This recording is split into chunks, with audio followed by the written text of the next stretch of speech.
ישמחו ומלכוס חשיימרי שבס וקיירי עינג ישמחו ומלכוס חשיימרי שבס וקיירי עינג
Yididum, hi-yum, bye-yum, bye-yo.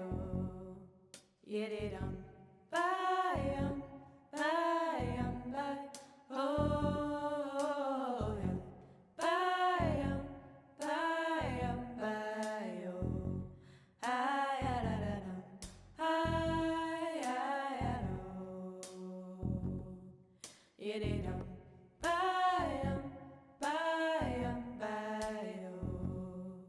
Yididum, bye-yum, bye-yum, bye. Oh, bye-yum, bye-yum, bye-yo. Hi-ya-da-da-dum, hi-ya-ya-do. Hi-ya-da-da-do, hi-ya-da-da-hi-ya-da-da. Hi-ya-da-yo,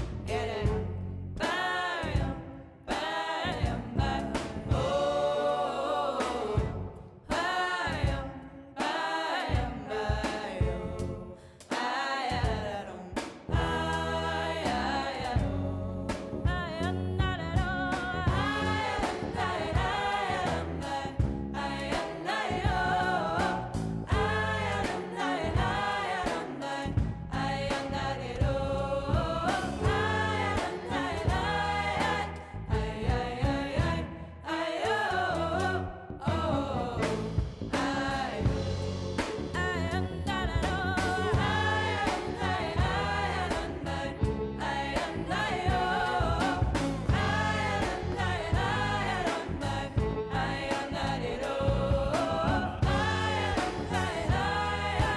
Hi-ya-da-di-do,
Welcome to the Unitarian Universalist Congregation at Montclair.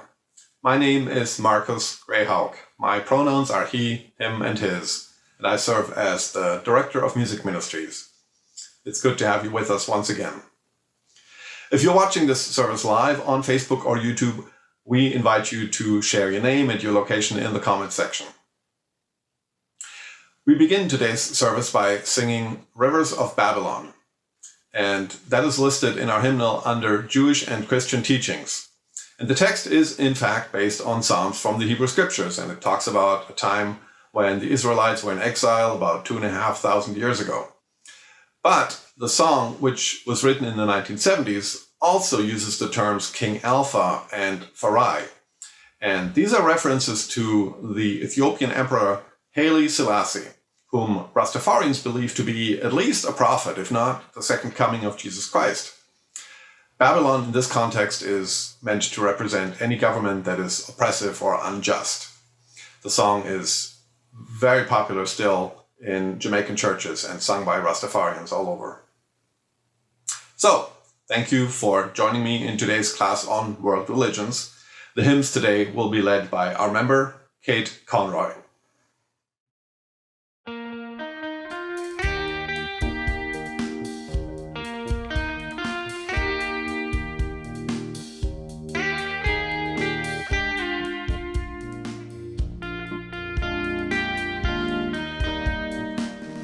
By the rivers of Babylon, there we sat down, and there we wept when we remember Zion.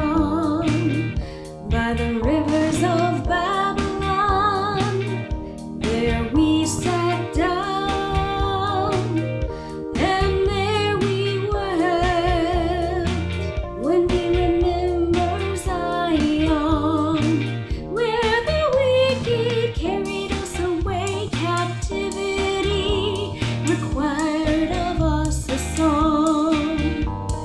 How can we sing King Alpha's song in a strange land, where the wicked carried us away? Captivity required of us a song. How can we sing King Alpha's song in a strange land? So let the words of our mouths and the meditations of our hearts be acceptable in thy sight, O Farai. So let the words of our mouths and the meditations of our hearts be acceptable in thy sight, O Farai.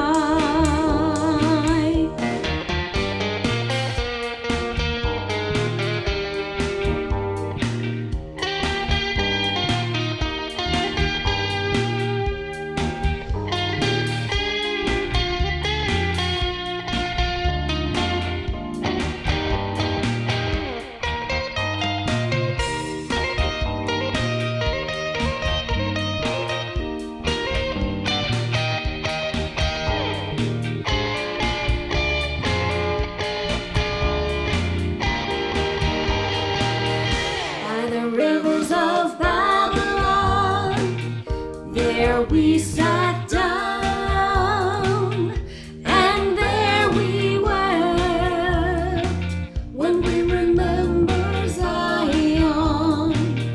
By the rivers of Babylon, there we sat down, and there we wept when we remember Zion, where the wicked carried us away. Captivity required of us a song. How can we sing King Alpha's song in a strange land, where the wicked carried us away? Captivity required of us a song. How can we sing King Alpha's song in a strange land?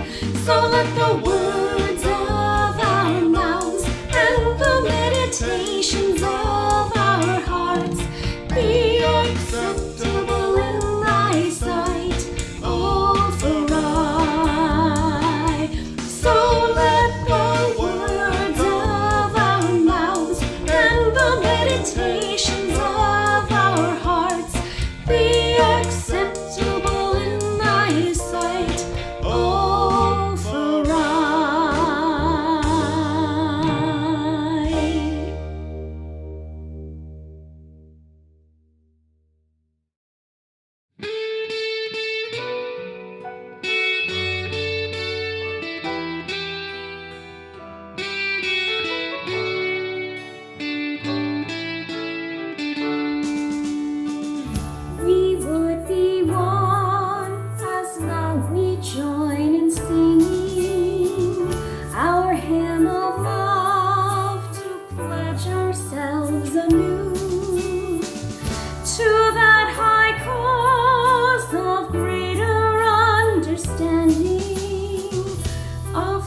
we are and what in us is true.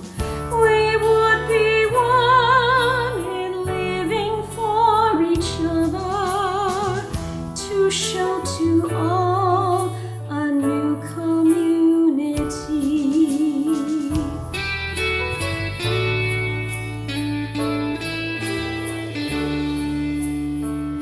We would be one in building for tomorrow, a nobler world than we have known today.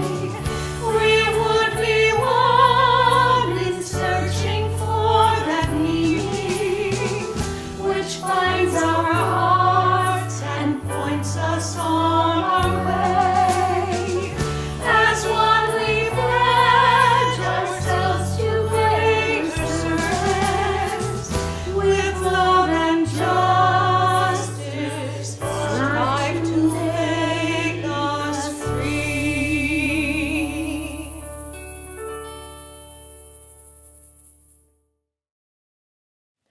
Whoever you are, wherever you come from, whatever age, ability, history, identity, gender, or sexual orientation, you are welcome to bring your full self here. I'm Reverend Anya Sandler-Michael, she, her, hers. And I am Reverend Scott Sandler-Michael, he, him, his. Grounded in faith, we come together to nurture the soul, inspire hope, and bring into being a more just and loving world. Today's service is titled, What Would Egbert Ethelred Brown Do? This service will explore the ways in which Reverend Ethelred Brown worked to build beloved community in his congregations in Harlem, New York, and in Jamaica, and how the American Unitarian Association built relationships with Reverend Brown. Reverend Ethelred Brown was a Jamaican man who overcame many adversities to become the first ordained Black Unitarian minister. The American Unitarian Association and Meadville Lombard Theological School sometimes acted as gatekeepers, people who presented boundaries for Reverend Brown and tried to dissuade him from answering his call to be a minister. We will learn from the past behaviors of these institutions in hopes of improving our present and future. If you have school-aged children, please register for our innovative children's religious education program. We also would like to remind you that we are in the middle of our pledge drive. Thanks so very much to those who have already responded. Please, if you have not yet pledged, respond today. And if you're not sure how much you can pledge, make your best guess. You can always change it later with a message to me, to Reverend Scott, to our administrator, Danielle Carlo. Pledging is easy. Simply use the pledge link provided, which will take you to where you can set up your pledge. You can send an email with your amount for the year to Danielle Carlo at admin@uumontclair.org. Or if you're a member and received our pledge brochure, you can fill it out and send it in. Help us reunite and rise together, creating the community of tomorrow, today. And if you're joining us at 10 a.m., please continue with us for a virtual Connection Cafe beginning at 11 a.m. It is now time to light our chalice of beacon to guide us through these times together.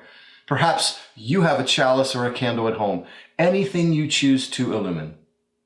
Let us light our collective chalices as we share together our chalice lighting affirmation. Let us open our senses to take in the beauty. Let us open our minds to learn what is true. And let us open our hearts to love one another. The invocation comes from Reverend Ethelred Brown, the first Black Unitarian minister. This is from his sermon, What Has Unitarianism to Offer? Reverend Brown preached this sermon at the Harlem Community Church, a church that he founded in 1920. The reading is adapted to reflect an inclusive expression of gender that was not used in the time that Reverend Brown wrote this document. It reads, "Let me, however, without further delay, present the outstanding gift of Unitarianism. The one thing above all things which makes it different from all the other churches and makes it Unitarianism indeed. The thing is freedom. Ours is a free church. The minister is free. The members are free. The minister of the Unitarian Church is free in their duty. No authority censors their books and regulates their reading. They are wholly free in their search for truth. They are free to preach from their pulpit the truth as they see it, and the members are themselves free to inquire, free to think, free to speak. Here, I submit, is a gift of great value, something which we can offer in the name of Unitarianism with enthusiasm. This church of ours offers the privilege and the challenge of freedom, freedom of inquiry in the study, freedom of speech in the pulpit, freedom of belief in the pew, and freedom of social action in the community. Unitarianism offers Harlem, a free church. What a priceless gift.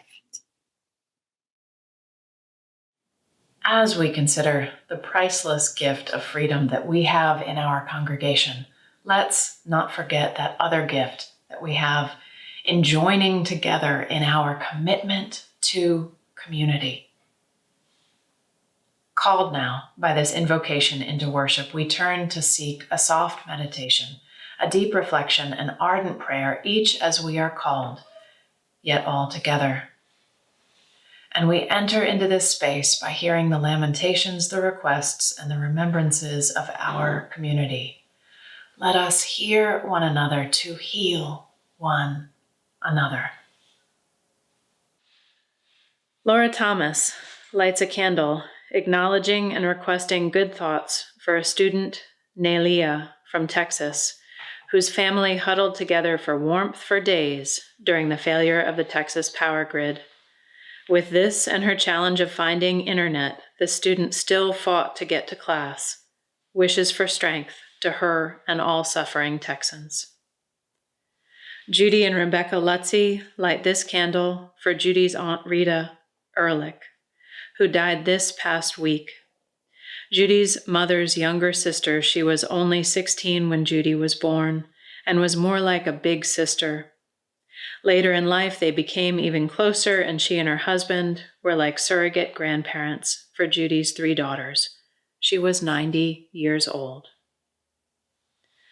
Becca Siebert Nast shares, I light this candle of remembrance for my aunt Gladys Shaw, who passed away Sunday morning, February 21st, after living many years with dementia. Aunt Gladys was the picture of resilience. She taught me so many ways to make art and see beauty. Her loving, funny, creative spirit will guide me for the rest of my life.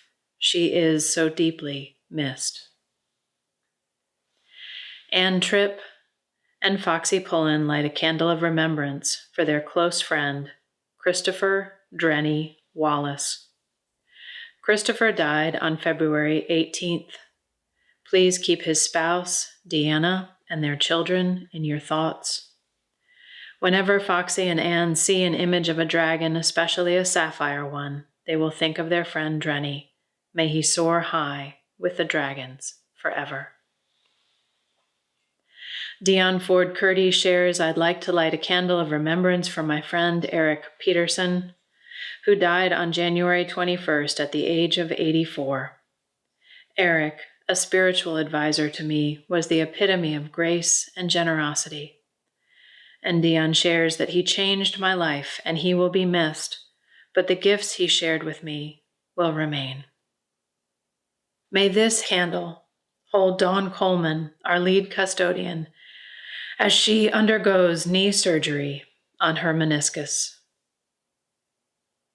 Joe Palka lights this candle and requests your prayers for Tim, who will have colon surgery on March 8th. May the surgery go well. We light this candle of joy for the Equality Act, passed on Friday by the U.S. House of Representatives. The Equality Act would amend the 1964 Civil Rights Act to protect people from discrimination based on sexual orientation and gender identity in employment, housing, services, and access. We light this candle for the joys and sorrows that have not been spoken aloud. And now, we light all of these remaining candles for the over 500,000 Americans that have lost their lives to COVID-19. We light these candles, transient sparks of light, to speak our remembrance and our incredible loss. And we will hold silence together today for a full minute, bearing witness to these flames that merely hint at the enormity of this tragedy. May we hold silence as this silence and these lights hold us.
May our listening bring forth acts of love.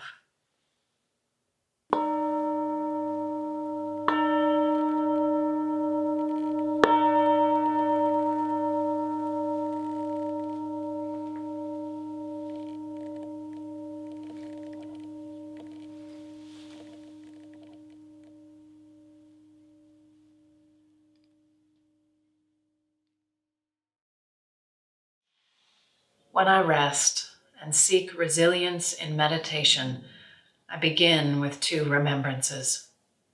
First, that life is an incredible gift. And second, that life is impermanent and that all of it will pass away. And the poet Mary Oliver shares, to live in this world, you must be able to do three things: to love what is mortal, to hold it against your bones, knowing your own life depends on it, and when the time comes, to let it go, to let it go.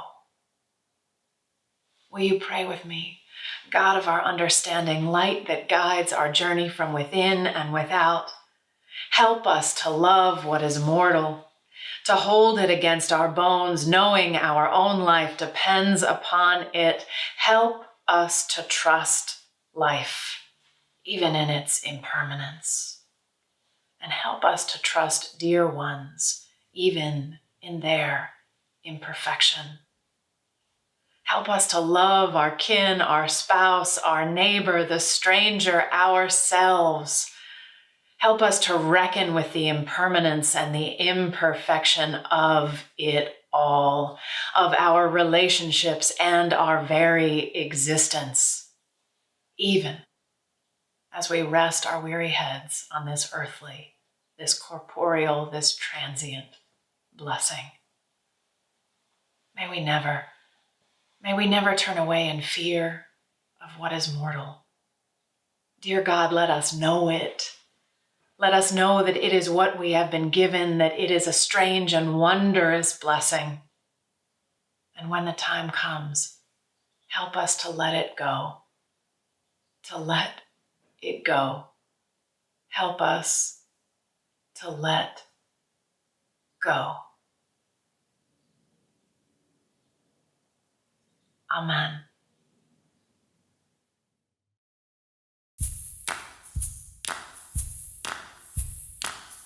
Oh, somebody's hurting my sibling, and it's gone on far too long.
One way that we trust life and help others is when we give to our offering.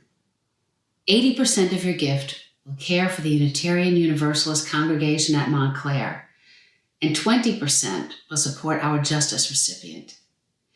Our February Sharing Our Riches recipient is UU Faith Action New Jersey. Faith Action is a social advocacy network representing the Unitarian Universalist congregations of New Jersey and has been supported and often led by our congregation's members. Working for 11 years with coalition partners, Faith Action acts as a moral voice in the public square, supporting environmental justice, immigration rights, reproductive freedom, criminal justice reform, and gun violence prevention, while recognizing that all issues must be viewed through an anti-racist, anti-oppressive lens. You can text to give, mail us a check, or go to our homepage and click on the donate button. This is a time of need.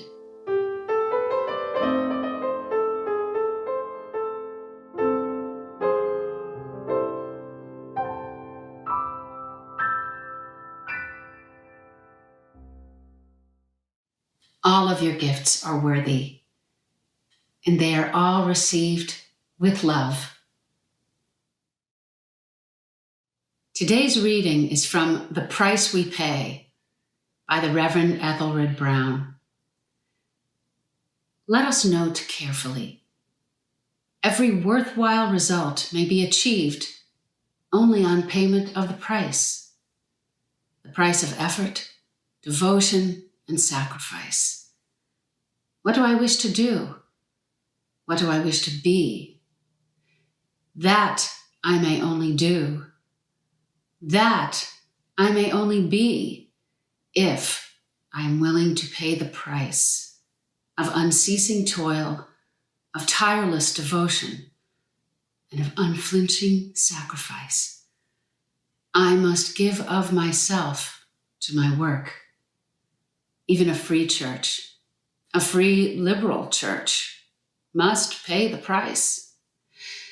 There is a price of tolerating all the different types of persons, all the varying types of minds which are attracted by the word liberal.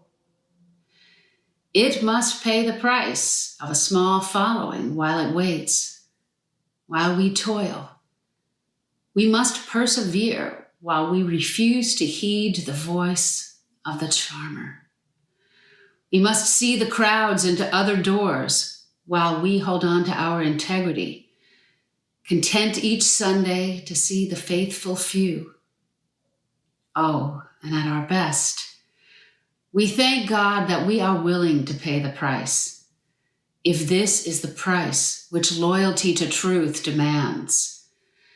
Believing that the day will come when real success will crown our efforts, and that in those days we shall realize that the success attained at last has fully paid us for the price we paid in heartbreaking toil and in faith-disturbing patience.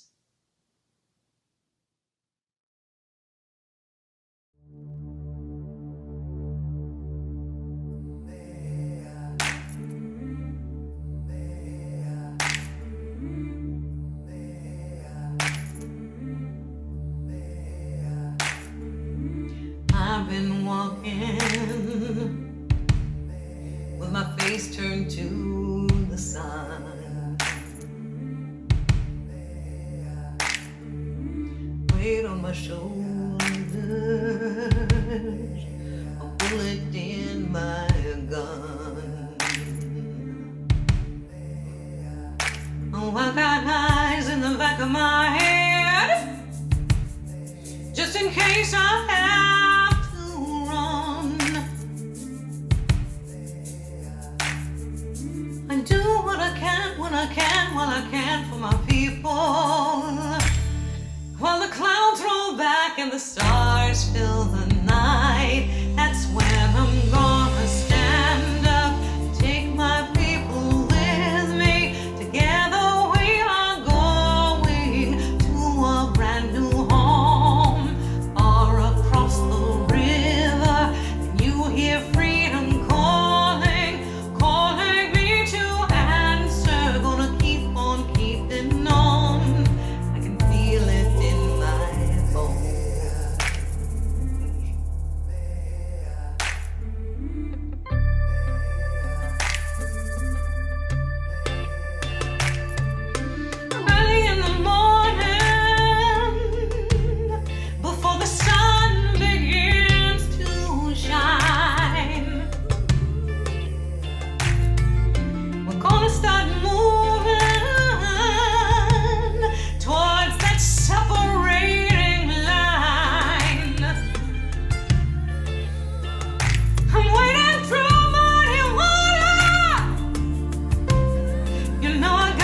nation.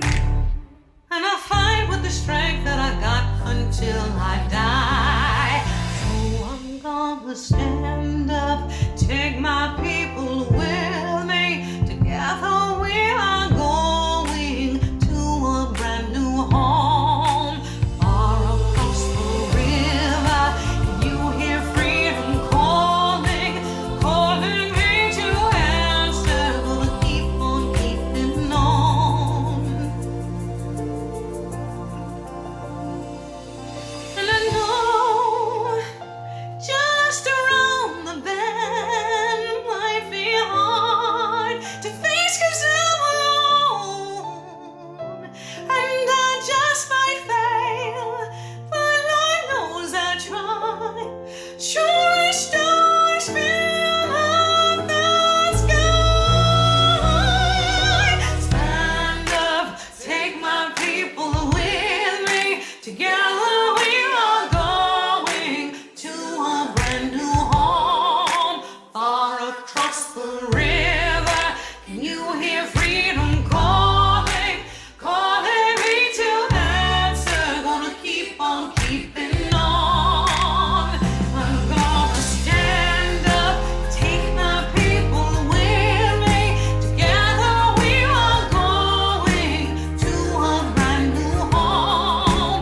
Far across the river, can you hear freedom calling, calling me to answer? Gonna keep on keeping on. I'm gonna stand up, take my people with me. Together we are going to a brand new home. Far across the river, I hear freedom calling, calling me to answer. Gonna keep on keeping on. I can feel it in my bones. I go to prepare a place for you. I go to prepare a place for you. I go to prepare a place for you. I go to prepare a place for you.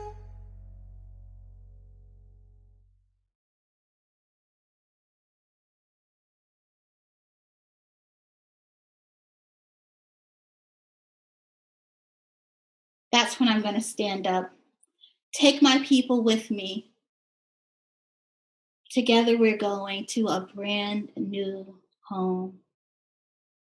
Reverend Egbert, Ethelred Brown, and Harriet Tubman, the person who the previous song was written about, had very different life stories, yet they had a similar calling.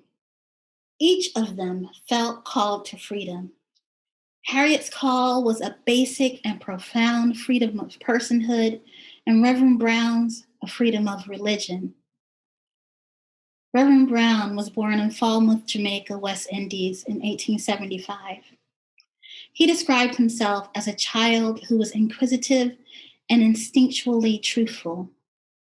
These two traits led him to have a theological epiphany about the faith of his parents and the faith of his heart when he was at church one Sunday.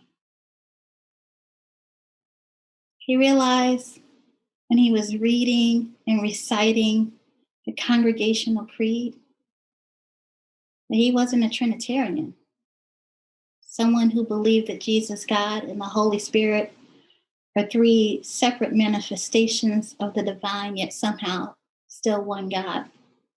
He knew that he was a Unitarian.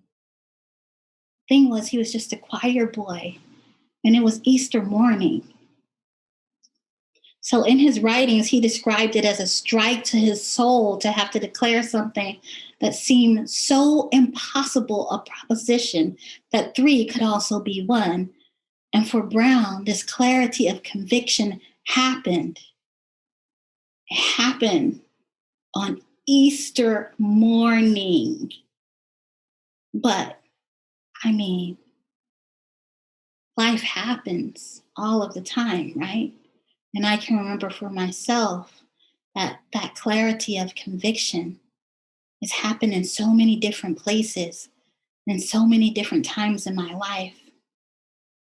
And that's just how it goes. You just go along doing the things that you always have done, and then boom, you realize that what you've always done no longer serves you.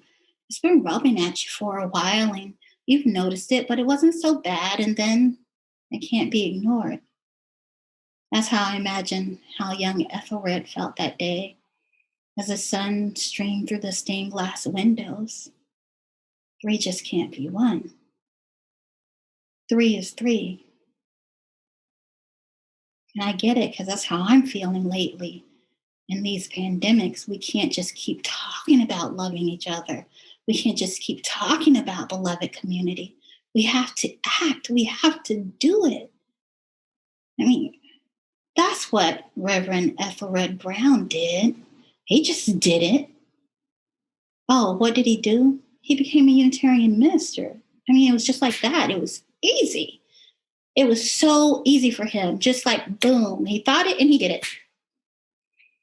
I mean, I wish I could tell you that was true.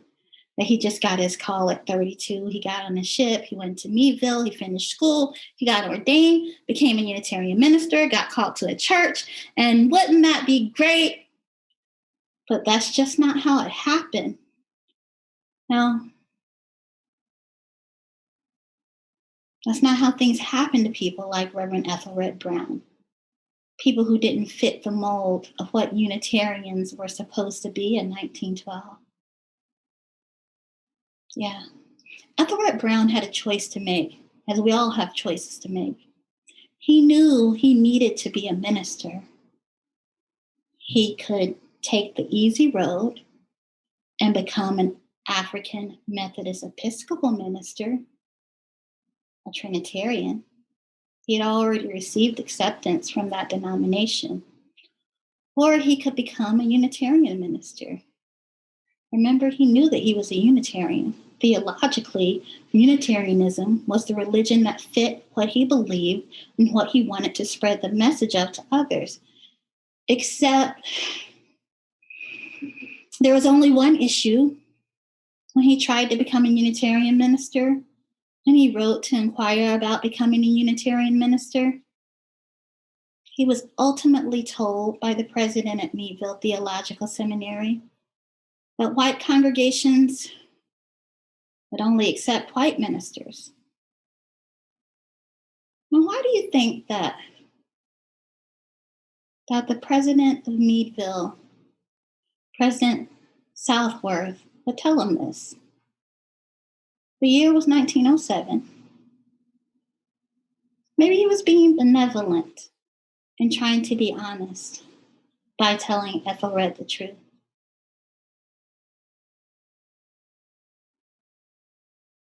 Unitarianism in America wasn't ready for a Black minister. However, I believe that even if Southworth had the best of intentions at heart, he was complicit in perpetuating a barrier to keep Black people out of what was falsely being portrayed as a faith for white people.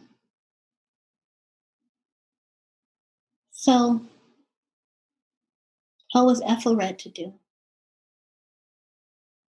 What would you do? Why, he did what any inquisitive and instinctfully truthful boy would do. He continued the conversation for a year until he was invited to attend Meadville in a special 2-year program. He then secured a job in America and set sail for Pennsylvania. However, he didn't make it to Meadville because his immigration status was deemed inadequate and he was deported back to Montego Bay and not allowed to re-enter the country for 1 year. Yet in that time, Brown established a lay ministry, sharpening his tool of ministry until he returned to Meadville. And when the date arrived for him to start his trek to Meadville again, he was met with another surprise. Have you ever had a family member who loves you and has your best interest at heart? You know the one who knows what's better for you than you know yourself. Well, yeah, he did too.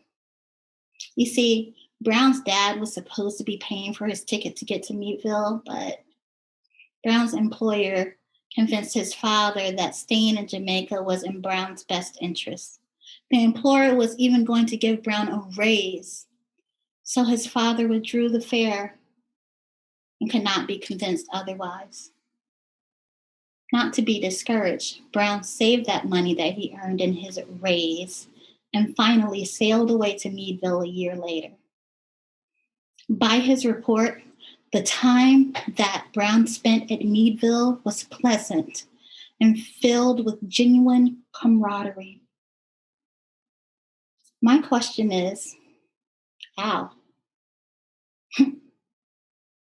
When I read Reverend Brown's report of his correspondence with Meadville and how there was no congregation for him to serve because he was Black, I was left wondering how students, faculty, and staff could be in genuine relationship with him without confronting their complicity in the oppression he faced. I wondered if any of us really can be in a genuine relationship until we start to confront and do the work to dismantle these thoughts and habits. Author Adrienne Marie Brown states that where we are born into privilege, we are charged with dismantling any myth of supremacy. And where we're born into struggle, we are charged with claiming our dignity, joy, and liberation. It seems that Reverend Brown claimed that joy, his dignity, and liberation at Meadville. I wonder if his colleagues confronted that myth of supremacy. After his ordination at Meadville in 1912, he returned to Jamaica.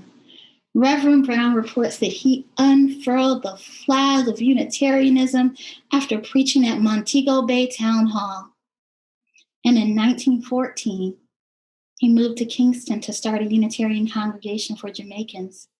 But the American Unitarian Association, which would be our Unitarian Universalist Association today, unceremoniously withdrew their funding 1 year later.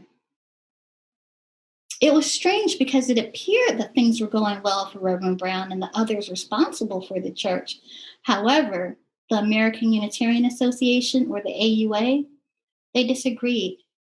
Brown went and spoke to the AUA and was able to convince them to refund the effort. But then they again withdrew it, the funding, just the next year. So an English Unitarian women's group tried to keep the church in operation, but without the funding from the AUA, the church could not be sustained, and it closed. Unfortunately, a Unitarian, Universalist, or Unitarian Universalist congregation has never thrived in Jamaica. But of course, Reverend Brown didn't allow his calling to be shuttered when his church in Kingston was closed. He decided to take his family to America to continue to pursue his call. And at this point, Reverend Brown understood something else too. He understood that the American Unitarian Association wasn't investing in Black churches and wondered if he should start an independent Unitarian church in Harlem.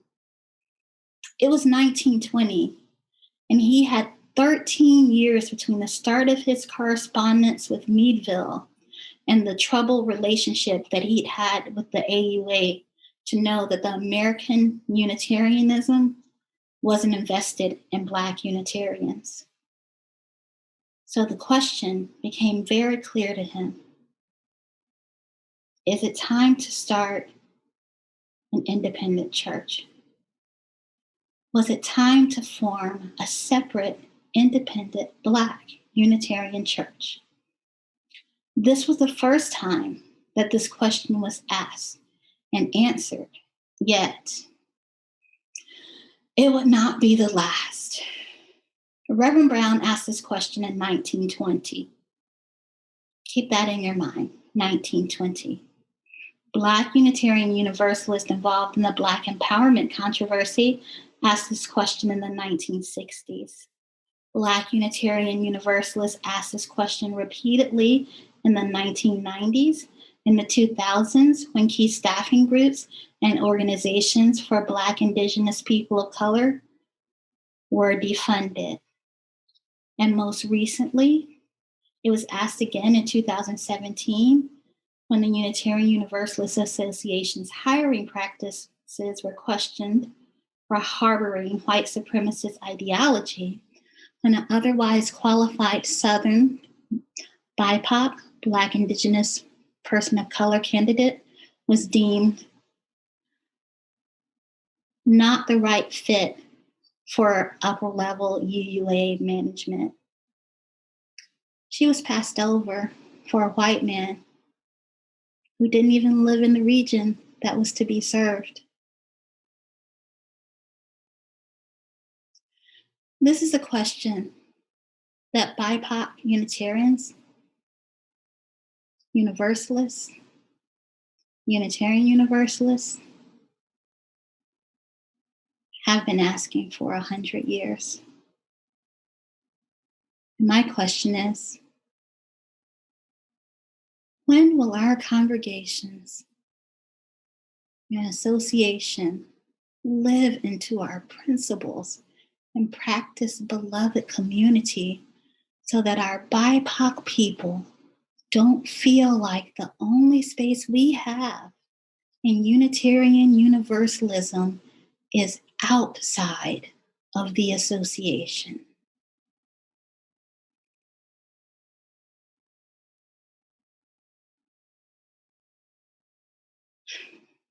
Brown and 9 other people answered the question of forming an independent Unitarian church with a resounding yes. Yes. Harlem Community Church was formed. The church had a white friend, Reverend John Haynes Holmes of the Community Church of New York.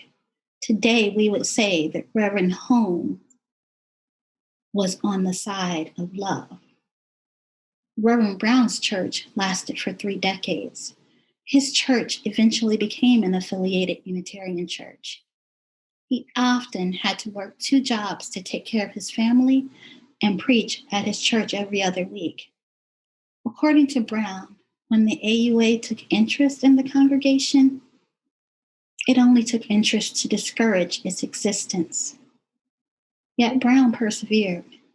Eventually, the administration at the AUA changed and the Reverend Ethelred Brown was paid a small pension. This pension cannot repay what happened during the years of strife that the association caused, but it did acknowledge his position as a Unitarian minister. The success of his congregation came at a considerable loss for Reverend Brown's family, for Harlem, and for Unitarian Universalism. Because in 1920, the American Unitarian Association could only visualize community as a space for people who were more alike than different, they closed the doors to a wider, more encompassing beloved community. Imagine for a second if Ethelred Brown had been welcomed to Meadville with the first letter. Our beloved community could only be even more blessed by the people of Jamaica.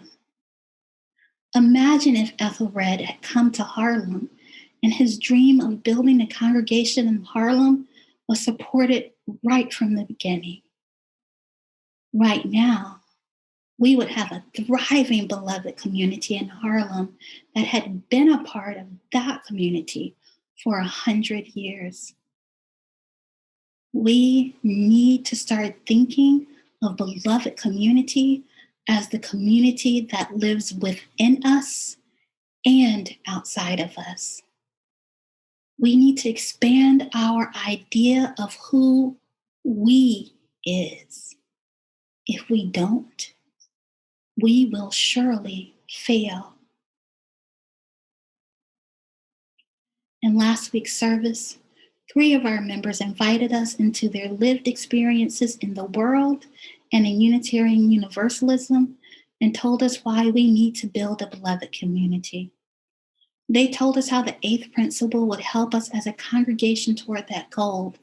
And now we've learned a little of our history, the history of our Unitarian faith, the history of what happens when we don't widen the circle, the history of who we leave out and who we leave ourselves separated from for generations. The story of Reverend Ethelred Brown is a complicated story in the history of Unitarianism. It is a story of striving, a story of determination, a story of resilience. The story of Reverend Ethelred Brown is ultimately a story of how hard it is to envision, build, and sustain a beloved community. It is a story of relationship, the relationships that the American Unitarian Association had with him, and the beautiful, beloved community that he built with his churches in Jamaica and Harlem, the relationships that he had with his family. The story of Ethelred Brown is the story of Unitarianism when white supremacy is allowed to rule unfettered, and yet the story of Ethelred Brown is a personal story of resilience in the face of systematic oppression. The story of Ethelred Brown is also a cautionary tale. It reminds us to pledge ourselves to truly work to build the present that we need to live into now. Adrienne Marie Brown reminds us that we must be clear that caring for each other is a fundamental piece of any future that we build.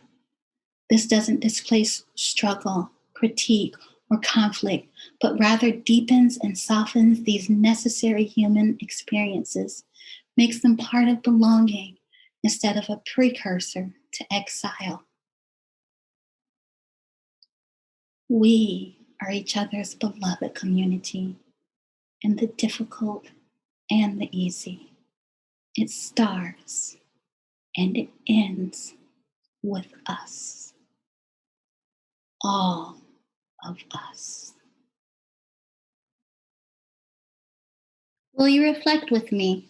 Who comes to mind when we say our beloved community here at UUCM? Who is left out?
turn back.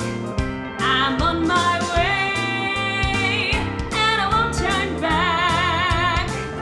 I'm on my way, and I won't turn back. I'm on my way, great God, I'm on my way.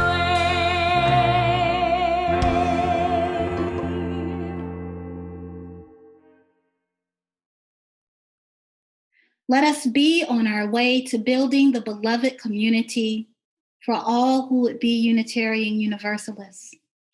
Let us be reminded of the persistence of Ethelred Brown when we falter in this journey. And let us not only atone for, but learn to avoid the mistakes of our ancestors and build a truly beloved community for tomorrow, today. Amen. May it be so. Let's make it happen.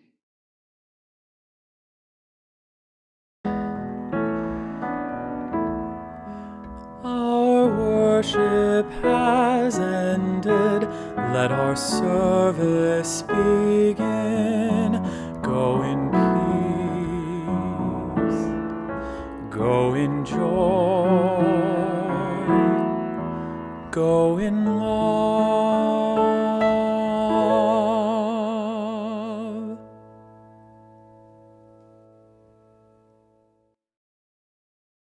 Join us right after this for Connection Cafe.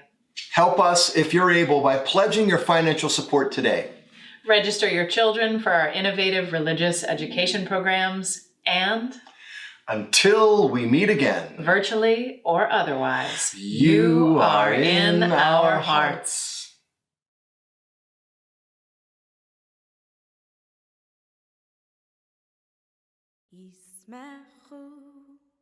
Malchus Hashem Erei Shabbos v'kairei Einig Yismechu Malchus Hashem Erei Shabbos v'kairei Einig Korei Korei Korei Oh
Yididum, hi-yum, bye-yum, bye-oh.